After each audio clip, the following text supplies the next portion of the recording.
BNP ফ্যামিলির লোক। আমার লোক রাজনীতি কথা বলবো, হ্যাঁ বিএনপি করার কারণে চাকরিটা পর্যন্ত করতে পারে নাই।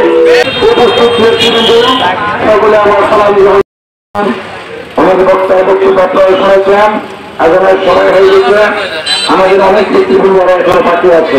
আমরা দীর্ঘ 70 বছর আমরা এইভাবে বন্দিগানের মাটিতে দাঁড়িয়ে কথা বলার সুযোগ পাইনি। আপনারা সাবধান হয়ে যান, আমরা বিএনপির দল, ভদ্রলোকের দল। আমি আপনাদেরকে বিরুদ্ধে অনুরোধ করবো, আপনারা পরিবেশ বিনষ্ট করবেন না। তারা যেন শান্তিপূর্ণভাবে আপনারা আমরা সহাবস্থানে বাস করবো। আর একটি কথা বলতে চাই,